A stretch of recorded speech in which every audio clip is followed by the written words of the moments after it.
Terlihat Bai menghampiri Yinan dan mengubah wajahnya seperti siluman lebah.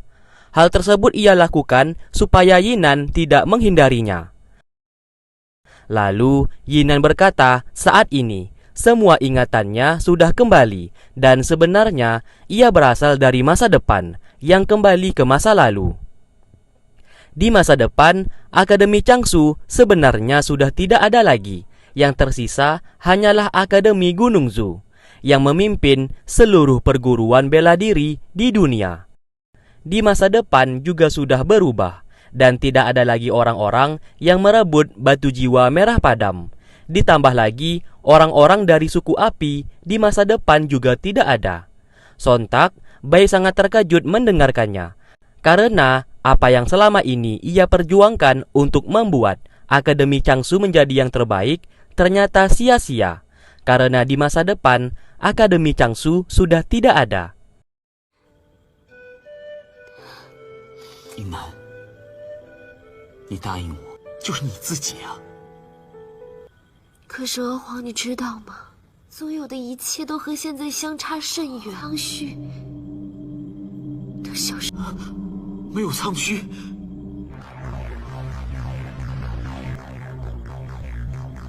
我自信。 Setelah itu ia pun kembali dan bertemu dengan Ling Yu. Mulai dari sinilah semangatnya untuk membuat Akademi Changsu menjadi yang terbaik menjadi memudar. Dan ia mulai berpikir untuk kembali ke jalan yang benar.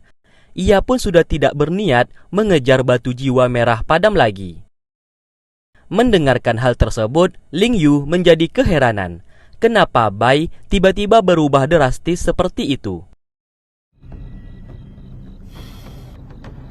那需不需要我帮忙？苍须也，没想到现在，你这是什么意思啊？兴盛苍，那是师父的梦想。故意。不，最近可能是事情太多，让你身心。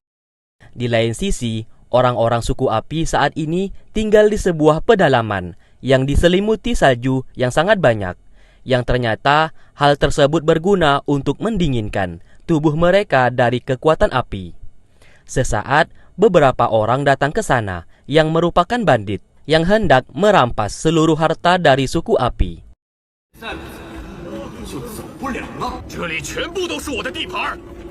Tak lama kemudian, Yonggi datang ke sana dan menghajar semua pasukan bandit itu seorang diri.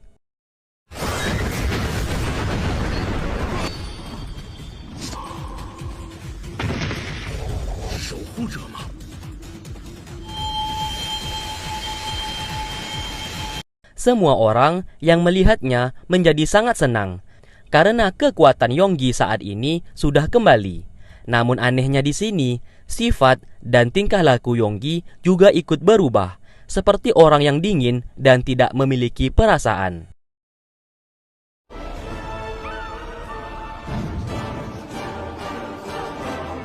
Sugiono yang melihat perubahan Yonggi menjadi sangat terkejut. Di sana, Yonggi mengetahui kalau Sugiono lah penyebab dirinya hampir dibunuh oleh Paman Wang. Karena di saat itu, Sugiono berkata kalau dirinya bukanlah penerus penjaga suku api. Sontak hal itu membuat Sugiono ketakutan dan meminta maaf, karena ia main asal bicara saja. Yonggi tidak memarahinya, melainkan meminta bantuannya saat ini untuk membersihkan namanya dari tuduhan pembunuhan Zuyun. Sebagai permintaan maafnya, Sugiono siap melakukan perintahnya. 我不会武功，我就连谁料想被那个王长老给踢来，还浑身冒汗呢。啊，我需要你用摄梦之术帮我。 Singkat cerita, mereka berdua kini berada di Akademi Gunung Zu. Sugiono menggunakan batu mimpi dan mencoba memperlihatkan kepada mereka semua masa lalu dari Yonggi.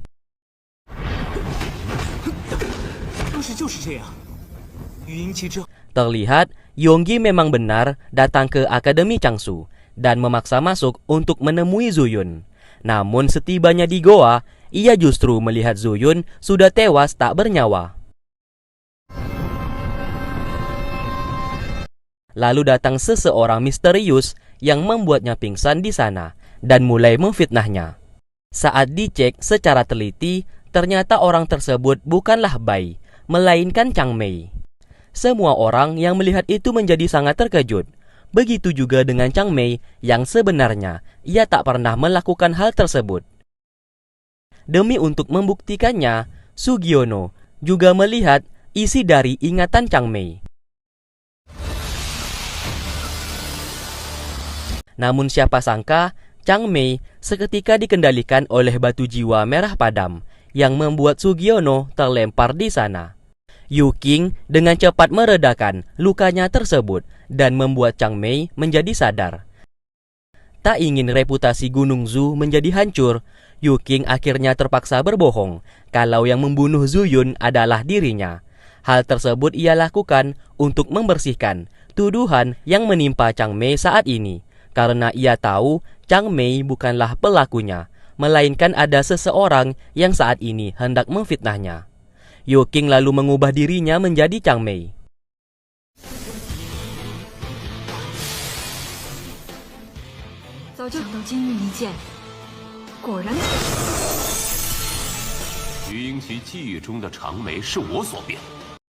Sontak mereka semua sangat terkejut dan mengira Yu Qing adalah pembunuhnya. Semua pemimpin sekte di sana merasa tidak terima dan harus menghukum mati Yu Qing.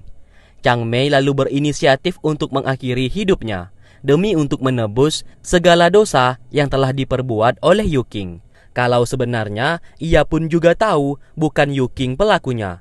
Namun sayang, Yu Qing justru menggantikan posisi itu dan terbunuh di sana.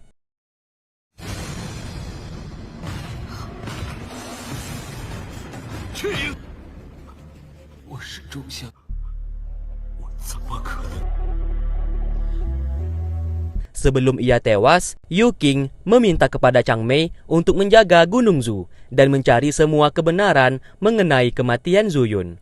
Dan setelah itu ia pun menghilang.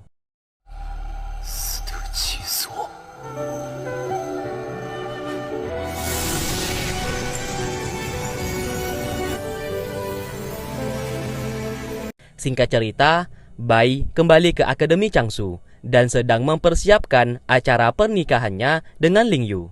Di sana ia mulai berpikir apa yang sudah ia lakukan selama ini adalah salah, dan ia juga merasa menyesal telah membunuh Zhu Yun waktu itu. Dari arah belakang, Yonggi datang menghampirinya. Dengan sifat dan sikapnya yang telah berubah, ia mengatakan kalau selama ini ia tahu pembunuhnya adalah Bai. Namun ia tidak mempermasalahkan hal tersebut. Selama namanya bersih kembali, siapapun pembunuhnya ia tetap tidak peduli. Namun satu yang perlu Bai ingat, Yonggi yang dulu bukanlah Yonggi yang sekarang. Kini kekuatannya sudah kembali, dan tidak ada satupun orang yang bisa menghentikannya untuk menangkap Yinan. Karena misinya adalah menghancurkan batu jiwa merah padam yang berada di tubuh Yinan saat ini. Tentu saja Bai tidak setuju dengannya, karena hal itu bisa membuat Yinan menjadi tewas. Namun Yonggi tidak peduli, karena yang terpenting saat ini adalah keselamatan suku api miliknya.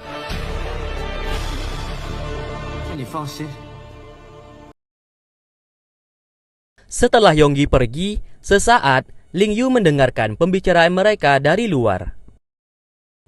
Di lain sisi, Chang Mei meminta semua murid Gunung Zu untuk menjaga akademi saat ini karena ia hendak bermeditasi agar bisa memulihkan lukanya, supaya batu jiwa merah padam tidak lagi merasuki tubuhnya. Mo Bufan lalu dipinta untuk memimpin akademi Gunung Zu untuk sementara waktu, selagi ia tidak berada di tempat. Senjata milik Xiaolan juga di-upgrade oleh Chang Mei agar menjadi jauh lebih kuat, supaya ia bisa membantu Mo Bufan menjaga akademi saat ini. Dan terlihat Chang Mei mulai membekukan dirinya sendiri di goa tersebut.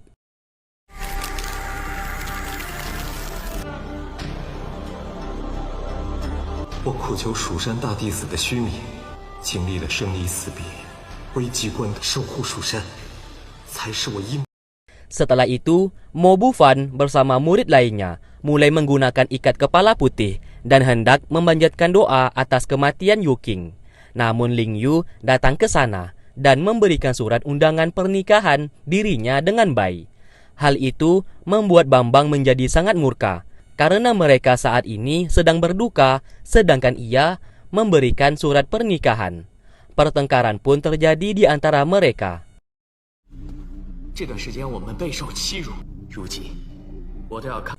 Sesaat, Qintong datang ke sana untuk menghentikan pertengkaran mereka. Atas nama Akademi Changsu, Qintong meminta maaf atas kejadian saat ini.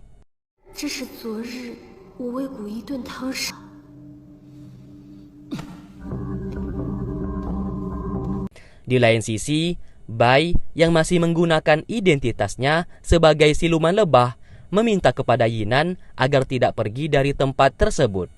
Yinan menjawab kalau ia harus pergi menemui Yonggi dan menyelesaikan semua masalah saat ini bersama kakaknya. Di sini, Yinan masih belum tahu kalau Yonggi berencana membunuhnya. Bai yang tak bisa berbuat apa-apa lalu meminta satu permohonan, yaitu memeluknya. Yinan mengabulkan permintaannya tersebut karena yang ia lihat saat ini bukanlah Bai, melainkan siluman lebah.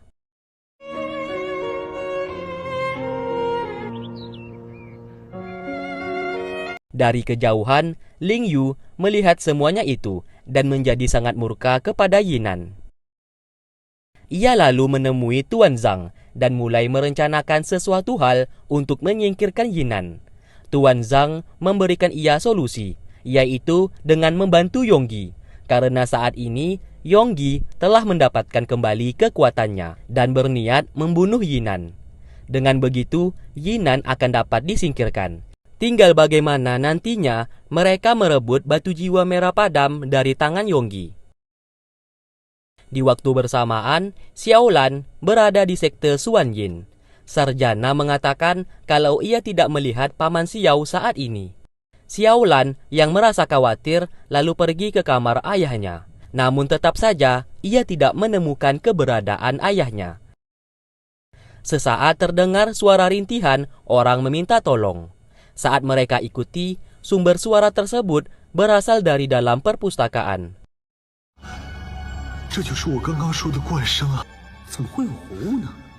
Tak lama kemudian, portal dari tembok mimpi terbuka dan ada sesuatu barang yang menyerang mereka berdua.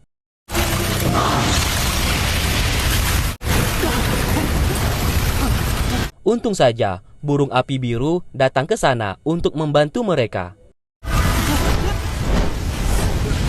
Sesaat, mereka melihat Tang Xin yang berada di dalam portal tersebut. Di lain sisi, Sugiono sesaat mendapatkan surat dari seseorang yang memberitahukan keberadaan Yinan saat ini. Kembali ke mereka, Tang Xin yang menangis mencoba menceritakan kejadian yang menimpanya saat ini. Kita pun dibawa flashback ke masa lalu. Di saat itu, Paman Xiao berhasil mengembalikan ingatan milik Tang Xin. Namun sesaat, Tuan Zhang datang ke sana dan berhasil mengikat tangan Paman Xiao.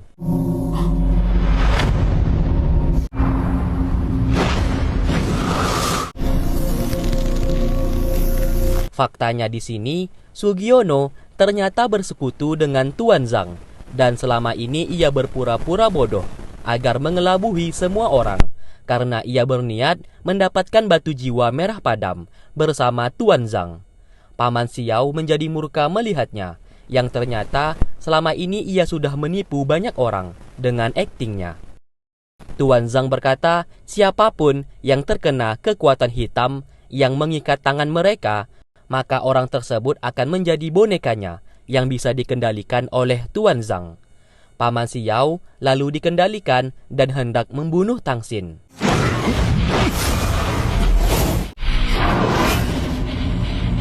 Tak ingin hal itu terjadi, Paman Xiao mencoba melawan dan mengerahkan semua kemampuannya. Ia pun berhasil melepas ikatan yang melekat di tangannya dan menyerang mereka berdua.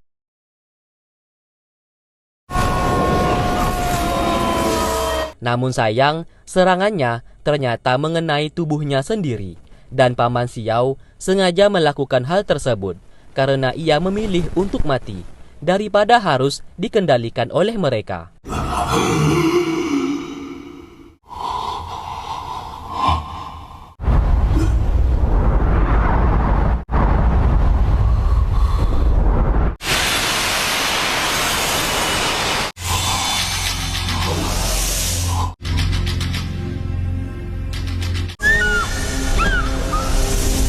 Xiaolan menjadi sangat bersedih setelah mengetahui ayahnya telah tewas. Kini ia sangat dendam kepada Sugiono dan akan membalaskan dendam kematian ayahnya tersebut. Singkat cerita, esok hari pun tiba. Yinan sangat senang setelah melihat Yonggi kini menghampirinya. Namun tidak dengan siluman lebah yang langsung datang ke sana. Ia saat ini sudah tahu rencana Yonggi untuk membunuh Yinan.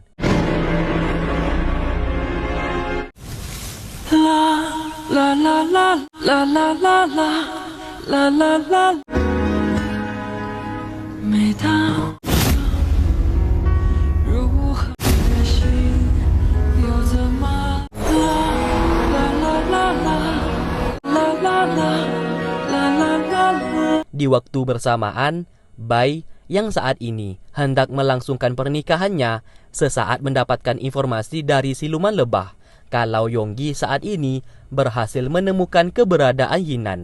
Hal tersebut membuatnya seketika menjadi terkejut. Kini, pernikahan Bai bersama Ling Yu mulai dilangsungkan, yang dihadiri oleh semua sekte saat ini.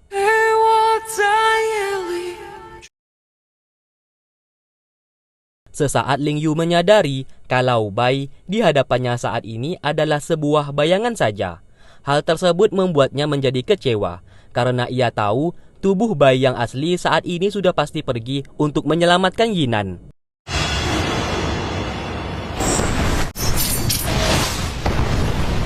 Sementara itu, siluman lebah menjadi babak belur akibat dihajar oleh Yonggi. Tidak hanya itu, Yonggi juga berhasil mencekik Yinan dan hendak membunuhnya.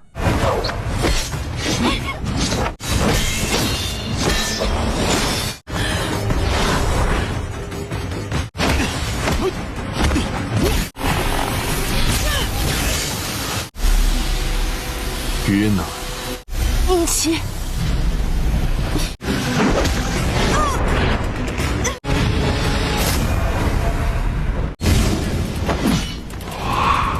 Untung saja Bai datang ke sana dan menghentikan semuanya itu.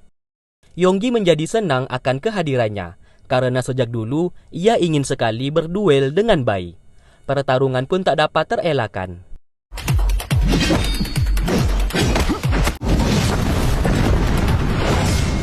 Sementara itu, Ling Yu yang kesal karena Bai telah meninggalkannya pas di acara pernikahan mereka, lalu menusuk Bai di sana.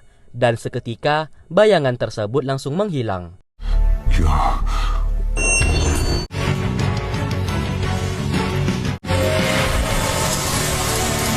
Kembali ke mereka, Bai akhirnya kalah melawan Yonggi dan terluka di sana. Yinan yang melihat itu segera menghentikan pertarungan mereka.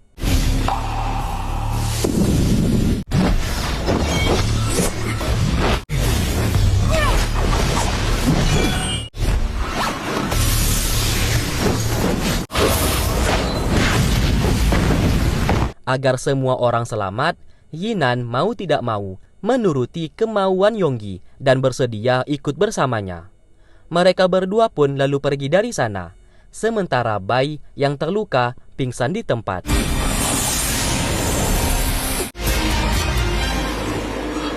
Singkat cerita, Yinan berhasil dibawa ke suku api. Patua di sana hendak berbicara kepada Yonggi. Lalu mereka mengatakan Yonggi harus membunuh Yinan 3 hari lagi, karena 3 hari lagi akan turun salju. Hal tersebut bertujuan karena di saat batu jiwa merah padam dihancurkan, tubuh dari orang-orang suku api akan sedikit terbakar. Dengan adanya salju, maka mereka bisa selamat. Yonggi setuju dengan usul mereka saat ini. Lalu di malam harinya, Yinan mencoba mendekati Yonggi dan bertanya kenapa ia bisa berubah seperti ini. Yonggi menjawab kalau dirinya saat ini adalah Yonggi yang sesungguhnya, karena kekuatan dan ingatan di masa lalu mengenai leluhurnya yang membuat ia kini menjadi seperti itu. Yinan lalu menceritakan sebuah kisah mengenai masa lalu yang dimana ayahnya bernama Ding Darli dan ibunya bernama Wu Xin. Di saat itu, ayah dan ibunya berusaha sekuat tenaga menyegel batu jiwa merah padam. Kalau kalian masih ingat, adegan ini merupakan cerita dari drama The Legend of Zu yang pernah Mimin bahas. Kalau kalian belum nonton, nanti Mimin kasih linknya di deskripsi atau di kolom komentar. Oke, lanjut. Setelah berhasil menyegel batu jiwa merah padam, kini kedua orang tuanya sudah tiada. Di saat ia besar, ia hanya menemukan sepucuk surat dari sang ibu dan memberikan sebuah jepit rambut. Setelah beberapa lama kemudian, Tuan Zhang yang ternyata saat ini memegang batu jiwa merah padam. Ternyata Tuan Zhang hendak menghidupkan kembali seseorang yang wajahnya mirip dengan bunga yang sudah tewas akibat batu jiwa merah padam. Dan seketika wajah Tuan Zhang yang sebenarnya mulai terlihat, yang ternyata Tuan Zhang adalah sahabat dekat ayah Yinan, yaitu Ding Darli.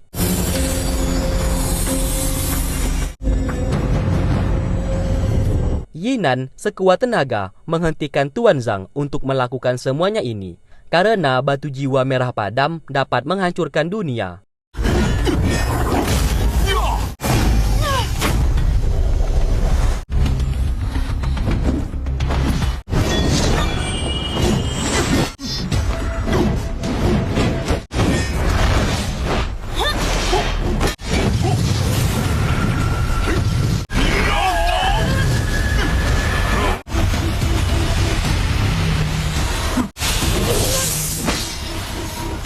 Menggunakan jepit rambut pemberian dari ibunya, ia pun membuat sebuah 5 elemen yang berguna untuk menyegel batu jiwa merah padam.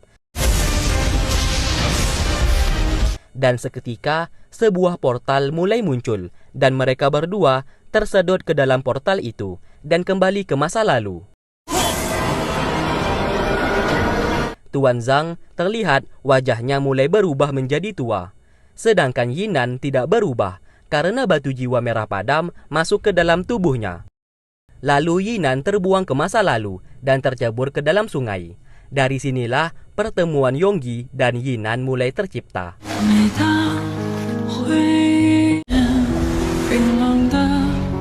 Kembali ke masa sekarang, Yinan menceritakan semuanya itu, dan apa yang dilakukan oleh Yonggi tetap sia-sia, karena di masa depan suku api sudah tidak ada, dan yang tersisa hanyalah Gunung Zu yang damai dan tentram. Yonggi tetap tidak peduli dan ia akan menghancurkan batu jiwa merah padam apapun yang terjadi. Keesokan harinya, Bai dan Ling Yu bertengkar hebat. Ling Yu sangat marah kepada Bai karena masih memikirkan Yinan, padahal mereka saat ini sudah menjadi suami istri. Sedangkan Bai juga ikut marah karena Ling Yu membunuh bayangannya waktu itu, yang membuatnya kini gagal menyelamatkan Yinan.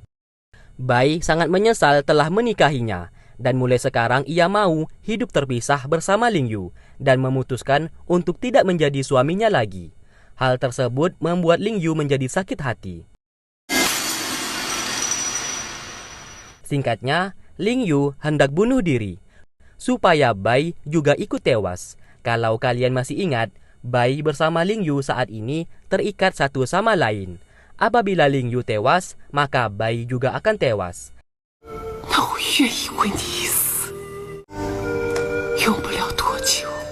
Sementara itu, Bai yang hendak pergi ditahan oleh Bambang.